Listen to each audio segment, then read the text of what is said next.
Hey, good morning, everybody. It's September the 6th. I am currently in Florida for my job. I thought I'd do a real quick day 9 today. I say real quick. The video is pretty long, I think, but didn't get this out last weekend. Got overwhelmed a little bit with other duties. So, hey, we'll get it out now, and I'll try to still do the next one this weekend to catch up. Hopefully. Can't promise anything. I also tried to blow this up a little bit, so I'm at 125% right now. For the suggestion of one of the viewers. I can't remember who it was, but I appreciate it. It's good to know that this could help y'all out seeing it a little bit better, so my apologies for that. Today we're starting at Winding Stair Gap, mile marker 109.5, Franklin. This is where I stayed at Goodard's Grove last time. Now, I know the video is going to start out at describing a little bit about Goodard's Grove, so I'll let that play out just so you guys can get a feeling if that's somewhere that you'd like to stay. And then the video will start here at Winding Stair Gap. I'll get dropped off kind of late. I'll cover that in the video too. Just some things to think about as you stay in hostels for your through hike, and things to be cautious of, and just things that you can't control. And ultimately, right, that's what the trail teaches us a lot of times that we forget in our daily lives is, there's things we can control and things we can't control. And if you spend a lot of energy worrying about the things you can't control, you're just robbing energy from the things that you can control. So keep that in mind. I got a little upset this day because we got to the trail so late. It was out of my control. Should have just let it go. And, it's what the trail taught me. All right, so today we start out at 3690. Plenty of water along the trail, as you can see. A couple of camping options. We'll be crossing a couple of shelters. Sour-balled shelter. That was 0.5 east, so I've never seen this because I was definitely not going to take a steep trail down to a shelter I didn't need to stay at. But that's an option for those blowing through Franklin. If you got enough food in Hiawassee and you want to keep going all the way to the NOC or something, that is definitely an option, and Sour-balled shelter would be a good place to stop possibly for you. Just know coming out of Franklin, these are some pretty good climbs. Not necessarily, if you look, by the time you get up to Sour-balled, you're going to be climbing about 1,200 feet. That's over a few miles though, so not too bad. I remember this trail well. The trail was very well. Again, these trails are just aesthetically pleasing compared to what's up north. So anyway, I wouldn't worry too much about trail conditions. When you get up Sour-balled, the trail does not go right over the summit. You have to take a side trail up, and I did take that trail up. It was unfortunately cloudy this morning and foggy, so could see nothing from the top. The descent down, I remember it very specifically. It's pretty steep at times. Still, the trail is very good. A couple of routes. I remember tripping a couple of times this morning, but I was fresh coming out of town, so not that big of a deal. So again, climbing back up, a lot of things. Like this is a lot of data right here as you're climbing up. A lot of things that you're crossing. Wayah Gap, Wayah Road, and then the AT Skirts US Forest Service Road 69, which again you'll cross later on right here. Wilson Lick Trail. I don't know what's up with all these lick trails everywhere, but they're just odd. So anybody that understands what all these licks are about down here, please let us know because I do not know. All right, we're going to climb back up. You can see 5290 right here. And then we're going to proceed on. Let me scroll down to the next page. I'll come back to that page. And then we're going to go up to 5342 on Wayah Bald. And that's where the tower is. The top of that tower is burned out. You'll see that on the video if you remember. I stayed up there for a few minutes. I remember eating some peanut M&Ms and some other things to get some energy back. And then proceeded down. This is a pretty steep, as you can tell, down climb or downhill. And then we're going to progress over to Cold Spring Shelter, which is right here. And you can see this is one of the older shelters. I'm always cautious when I see built by the CCC in 1930s. But I will tell you, this ended up being one of my favorite shelters to stay at. So you'll get to see that in the video as well. And it's a high one. It's almost at 5,000 feet. So you got to keep that in mind too. If it's February, if you stay down here and find a camp spot down by Burning Town Gap, North Carolina, right here, you could be considerably warmer by a few degrees than if you're going up here to the cold spring shelter, or go up to the camp spots that are right up here on the ridge line, which are gorgeous. And if I ever go back there again in warm weather or decent weather, I will stay in those camp spots. All right, so that's where we're going today. We're starting at 109 and we're going to 125. Let's kick off with a video.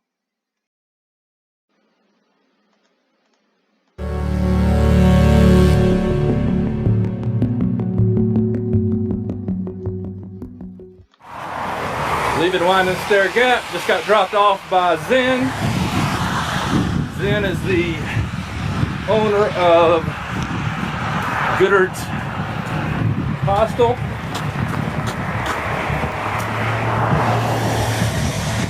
And I tell you, it was a great stay. Like, you guys will not be sorry. Stay there. And man, you'll have a good time. He's right downtown Franklin. It's a chill place. He's not overly strict. He just wants you to be clean when you show up. And man, he'll take care of you. So y'all trying to find a trail. I think I'm on it. Yep, there we go. Hey, so go check out Zen's place, man. It's worth it. He'll come pick you up. His information is located on a lot of cards, located at the shelters before you get to Rock Gap and Winding Stair Gap, and man, he'll come pick you up. It's got a couple of cool dogs, and again, man, he's lived in Franklin almost his whole life, so he knows the area well. So check him out, you won't be sorry. All right, y'all, let's go get our ass kicked. Hey, I wanted to give a shout out to Beast as well. He works there at Goodard's Hostel. He's on a work for stay there, taking care of the place. Does a great job, man. Place was really clean, and his hard work shows. He's the guy that'll do your laundry for $5. Again, and I know he watches a lot of these YouTube channels. So Beast, appreciate all you did there too, buddy. Early riser pushing north. Again, it's day 9, February the 24th. Still climbing out of Winding Stair Gap. I'm pretty fresh, so the climb doesn't feel too bad today. But out of any gap, you can always guarantee a good butt kicking. All right, you can see the trail right here, just amazing. This looks like heaven to me. I'm definitely going to go do some more hiking in North Georgia, North Carolina, Tennessee area, just to remember these trails and let my feet feel those again. Because my feet are hesitant to go hiking anymore after the roots and rocks of the roots in the mud more than the rocks in the Northeast. So anyway, yeah, we'll keep playing it. We're getting a late start today. It's already 9:57. So one thing, I guess, another thing I don't like about stopping in towns is you're at the mercy of other people, especially the hostel. I'd have been here an hour earlier. The guy that was coming with me, Tank, who's a really good guy, man, so in the end it all doesn't matter, but he had to run by the post office, run to get breakfast, stop by an ATM. He was there for 2 days, so just for everybody coming up, don't be the one everybody's having to wait on. Get up early, go eat breakfast before it's time to leave. Walk by an ATM before it's time to leave. That way when we get in the car to go somewhere, like everybody else isn't waiting on you. In the end though, really like Tank, man. He's an interesting individual, lives up in Virginia. Yeah, so enough said on that, I think, other than it surprises me how many selfish people there are on the trail sometimes, and that isn't trying to call anybody out. It's just, it just bewilders me how people don't think of others first. So be the selfless hiker out there who's trying to get everybody through the Katahdin as well as yourself, and not the selfish hiker that's creating obstacles for other folks. It'll just make your hike more enjoyable and theirs more enjoyable as well. It'll be right down the street. I walked there in about 10-15 minutes this morning, and ate a really good breakfast. They open at 6, and man, fabulous. So don't pass that up for that meal before you head back up on the trail. All right, y'all. Man, I just caught up with him. That is what I'm talking about, foam roller. and it can be done, and it doesn't weigh that much. Awesome. Why do you carry it? Oh man, I got quad issues. My quad freezes up with my ITB, so it helps me stretch it out, stretch out the calves, stretch out the glutes. Man, it's fantastic. Awesome. What's your trail name? They call me Norseman. Norseman. Man, Yep. I've heard of that. Where at? Are you on trail journals or anything? All right, y'all. So I was really interested to see that his doctor. So he had to come off trail. The Norseman did. This guy, he had to come off trail because he was having knee issues. And the reason why he's having knee issues is because his IT bands on the outer side of his legs were tightening up and knotting up so bad that it was pulling his kneecap out of place, his patella out of place, putting a lot of stress on those tendons underneath the knee. And so he was, the solution to that is, hey man, you need to start rolling out your legs and getting those knots mashed up and get some fresh blood flow in there so it quits pulling on your kneecap to one side. So the foam roller he had, man, does it weigh a little bit? Yep, it does. There's lighter options out there. That's probably all he was able to get in town. But just know there's a stick will work. I'll tell you, when you're talking about your IT band on the outside of your leg, really you need to get some body weight on it. So I just found a foam ball on Amazon. I'll try to put the link up in the description. If I don't, please remind me later on. It's extremely lightweight, and I weigh 210 pounds now. I can put my full weight on it and really get those IT bands really good. And gluteus maximus trigger points too. So I'll give you the option. The problem is the ball's kind of big. It's a 5-inch ball. It takes up a lot of space. So there's options out there. Just figure out what they are, and just know if you don't stay ahead of it, you're going to be like him. He had to come off trail for 2 weeks for that issue. That's 2 weeks of staying in hostels, 2 weeks of spending money that you didn't plan on, you didn't budget for. At least he stayed on the trail and kept going. I don't know whatever happened to the Norseman. Started at, I don't know, 4,200 at the bottom. We're over almost 51 right now, and still got 400 to go. It's getting warm too, sun's coming out. That's why I hate starting late, but gotta be flexible, adapt to the situation. We're gonna drive on. Here we go. Ass kicking 101. Ding ding. A little flat place. Still heading to Wayah Bald. It's the only reason I can breathe because it's flat. Just for a second. What do y'all think? Whoops, sorry. What do y'all think that bad little devil's sitting on my shoulder saying right now? He's saying go back to Goddard's Grove. Eat another breakfast at the country kitchen. Go have another hamburger at the Motor City Grill. Anyway, here we go. So yeah, the climb up to Wayah Bald was pretty rough. You can see we're going up to 5,400 and almost to the top. So let me comment a little bit about what somebody asked me before, and it's a great point of, hey, was it a benefit to watch other through hike videos, or do you wish you just would have went cold and experienced everything for the first time? I would say 95% of the time I am thoroughly glad that I watched other people's through hikes, because it helps you strategize a little bit better.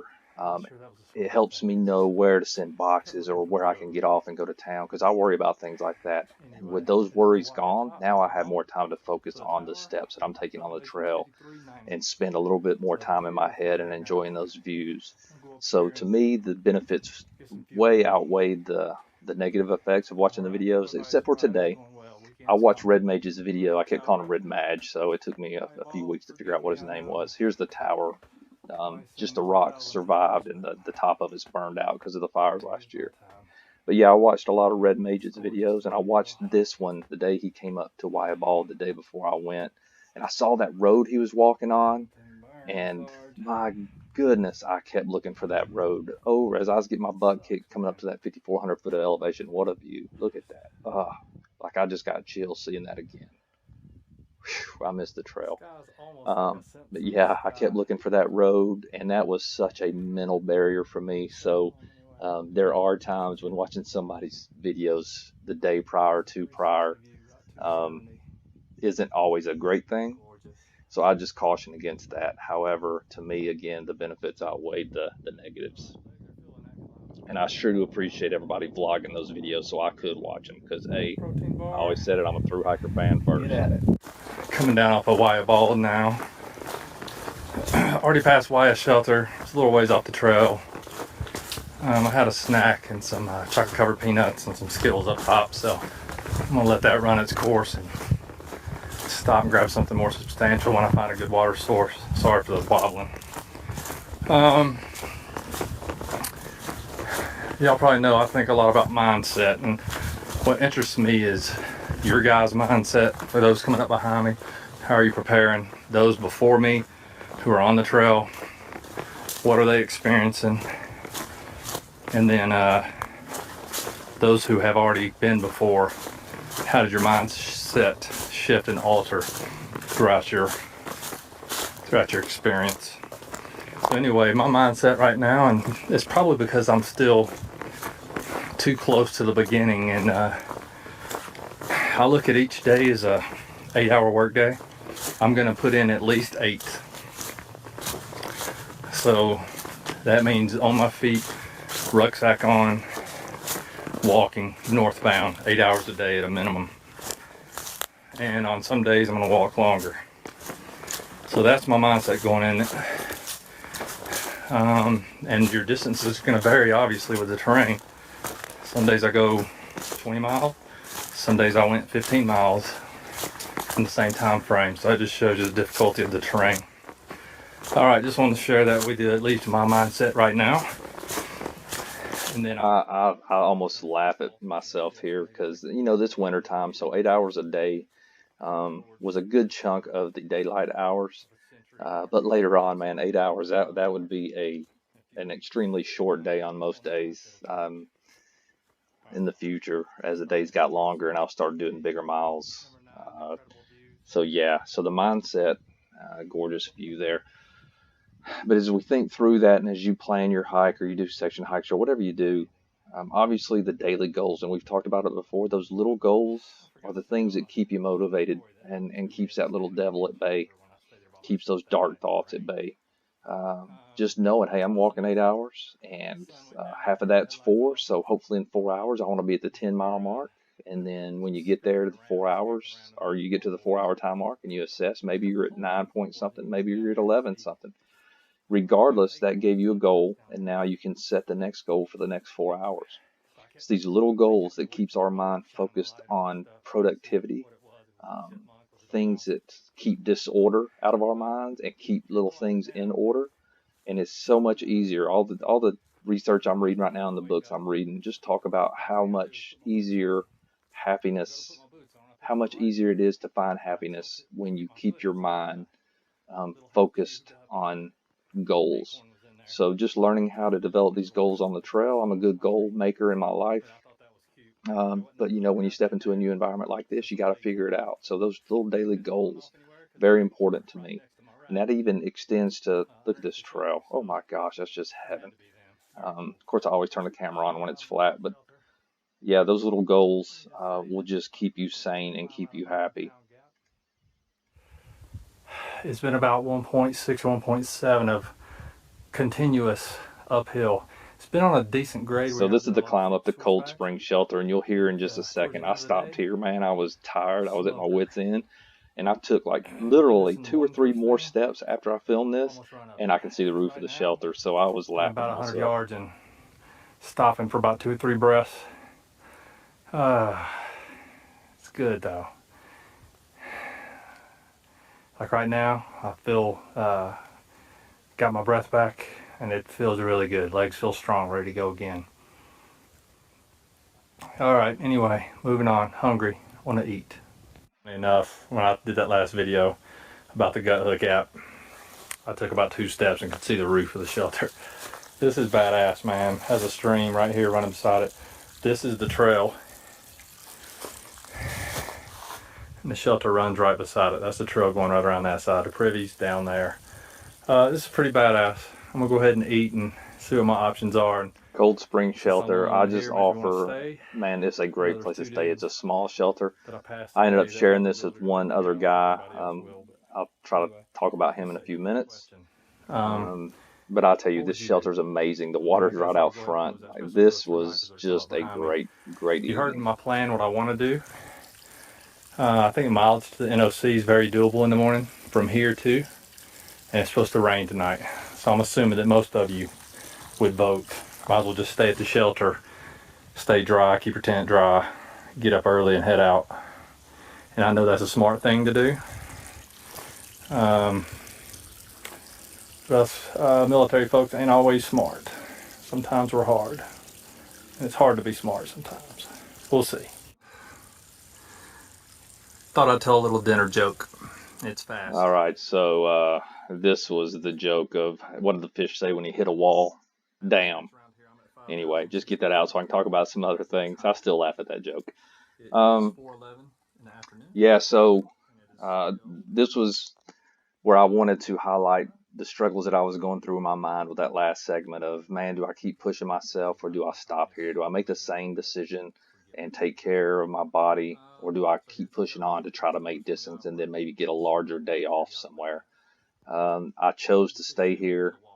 Well, first thing is I put that out to the masses here on YouTube, and I want to see what you guys would choose. And I think the majority, 90% or more, would say stay at the shelter. And obviously that's what I ended up doing, and I was glad I did because it freaking unleashed this night, thunderstorms. Yeah, it was a great stay though. But luckily, Laura Lynn PB&J comes in a plastic bottle, and Goober Grape comes in a glass bottle. So Laura Lynn it is, and I've been eating it for a week anyway, and it's delicious. Blueberry bagels, delicious. That's on the get right.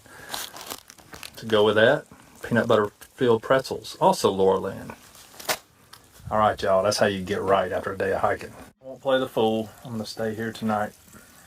Nobody's shown up yet, but I think they will. Hopefully not too many, because Joker's small anyway, and be dry. Get up early and get at it. Do the 11.5 or whatever it is into the knock. Maybe refuel with a salad or something healthy, or a burger and fries, I don't know. And then start attacking that hill. Shout out to Kiwi. I know he ain't watching my crap, but like I know that there are stealth sites going up that monster hill past the knock because of him. So kudos to you, Kiwi. That'll help me strategize for tomorrow. All right, y'all. Powered down those bagels. I'm gonna clean up a little bit. Yeah, for all you people that aren't from the South, as you start grocery shopping in these towns, especially down south, you're going to see a lot of Ingles.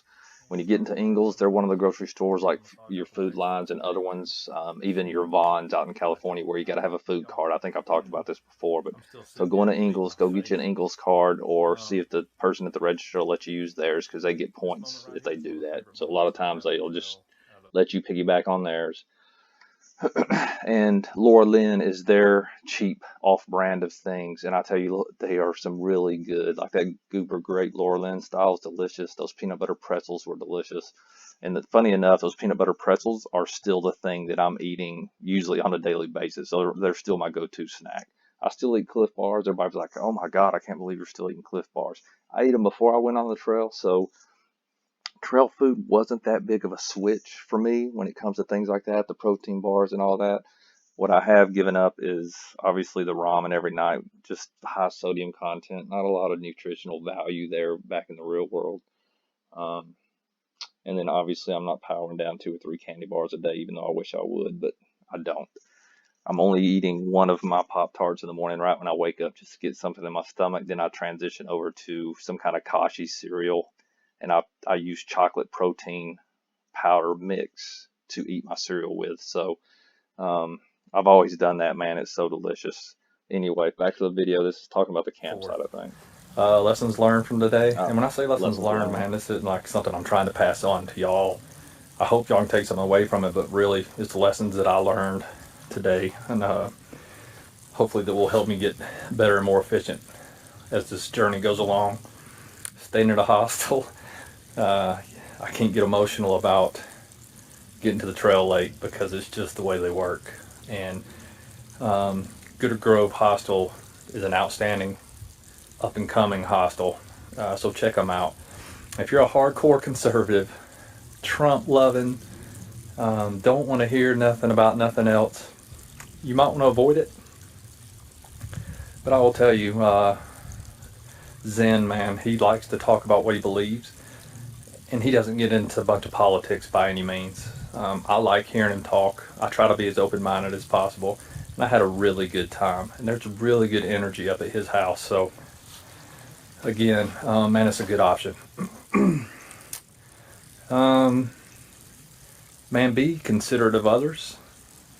All right, just going back into the guy who made me late that day.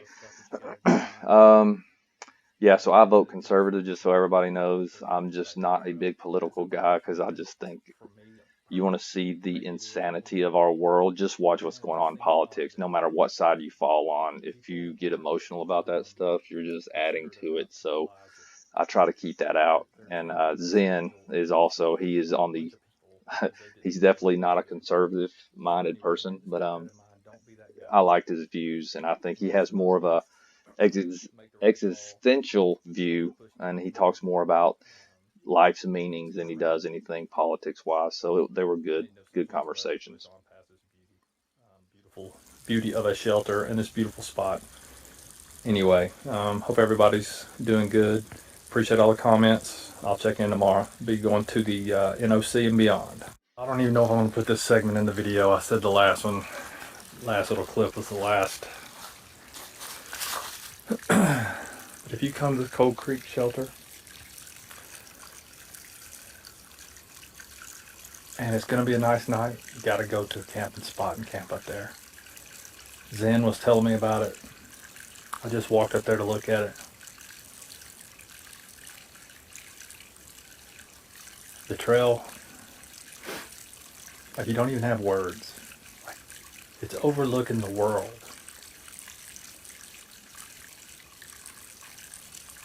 Like the magic's coming over me a little bit. Like I had a little moment up there to where it's one of those moments sometimes when you look up at the night sky and you've never felt so small, but you've never felt more a part of something that you can't even understand. That's that camping spot up there. And if it wasn't raining tonight, I'd drag all my shit up there right now, excuse the language. That's amazing. So if you're blowing through here, just gonna get some water and take a break, man, you gotta go up to that spot. Absolutely amazing. Alright, hopefully that one will be it. Gotta come do this. Like those are the only words I have. None of these videos are gonna explain it. Like living it will. Figure out how to do it.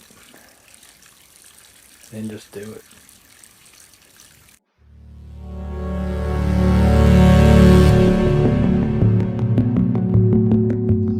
Alright, y'all, I'm gonna go ahead and switch over to the video. Alright, y'all, just to finish off this week's video, I wanted to come back to the guidebook real quick. For those of you not real familiar with the guidebook, this will help you out a little bit as well. I know we've covered a page like this before, but this page is Franklin, North Carolina. So again, as I'm coming into Franklin, and even well before your hike, I remember I was trying to at least plan 2 to 3 weeks starting of the hike. That's where I just wanted to be comfortable with. I think that got me through. I knew I could get through the Smokies and get into Hot Springs before I had to really start looking ahead again. So however you choose to do it, this page is a good example of what the guidebook offers you. It's important to note that not all good options are in the guidebook. However this works out, some people got their information in late or it just didn't get included in the guidebook. So again, that's where Guthook's app comes in as well, because most of the things that are in the guidebook are in Guthooks. But again, Guthooks has those user comments when people will say, oh, hey man, I stayed at the White House Lodge or whatever up in New Hampshire. It's called something else now. I'm just using that for an example. And it wasn't in the book. So just other options available for you. And again, I can't speak highly enough of both Guthooks and the AWOL's guide. I would definitely have both if I did this again for sure. All right, so Franklin, we're looking. You have the symbols again. This is Haven's Budget Inn in Baltimore Jack's Place Hostel. Again, this shows you everything. It's got beds. It's got a bunk room. It's AT friendly, hiker friendly, showers, laundry services, shuttle. It's got Wi-Fi, and they will hold your packages for you, your resupply packages. And then you got Gooder Grove here. Coming on down, you see less options as you get into the hotels, like the Microtel Inn. Somebody commented on the channel saying they stayed at the Microtel and it was pretty sweet. So definitely a good option. Great thing too is like the Outdoor 76 store. Look at everything they have, man. Obviously hiker kit, AT friendly. Man, they also offer shuttles. They have free Wi-Fi in there, access to the computer so you can print off your Smokies passes if you need to. So a lot of good things there. The great thing about this is it has phone numbers that are hot linked if you're using your computer or your phone. So pretty cool.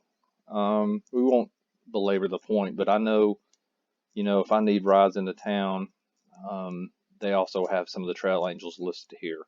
It's also important to note that a lot of towns have a list of trail angels that isn't publicized except for when you get close to that town. So keep that in mind too and look for those. Then last but not least are these maps, and these maps are great. So yeah, I can see, or I know that, hey, I might want to stay at the Microtel Inn, but then when they show me the map, now I get to see where is the Microtel Inn and how close am I going to be to stuff, or where is Goodard's Grove Hostel, and am I going to be close enough to where I can walk to stuff. So this is where I chose to stay, and I know just one street over or two streets over I've got the Ingles and the dollar store back to back, and a Donuts. Like, I don't remember that being open, but heck, anytime I see Donuts I will be close, believe it.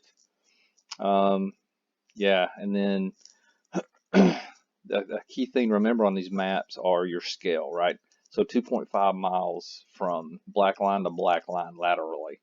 So I know from, just guesstimation from Gooders Grove over to Ingles is probably going to be about 0.4, 0.5 miles, maybe just a little bit more. So this gives you a good estimate. So sometimes these maps, it looks like everything's close. It looks like, hey, I'm in Gooders Grove. I can just walk down the road to Walmart. Yeah, that's going to be, 1.5 miles probably. So might be something you want to do, might be something you don't want to do, but at least these maps give you those options and let you know what's around. All right, that's going to wrap it up for this week for Early Riser and day 9. I appreciate you guys following along, and hey, keep asking questions if you have something. All you guys who are starting to plan your new hiking seasons coming up, or I saw that Gadgets is about to go out on a section hike. If y'all got any questions specific to where you're going, hey man, ask me and I'll cover it here. Might not get there, the full gamut for a while, but if you're going to the Smokies, man, let me know and I'll do a little section at the end of next week's video or this weekend's video and comment on those. All right, y'all. Hope everybody's having a great Wednesday. I hope those in South Florida are getting out of South Florida, and let's all keep our thoughts and well wishes to those down there who are about to experience Irma, I think is the name of the hurricane. But anyway, all right, y'all. Deuces.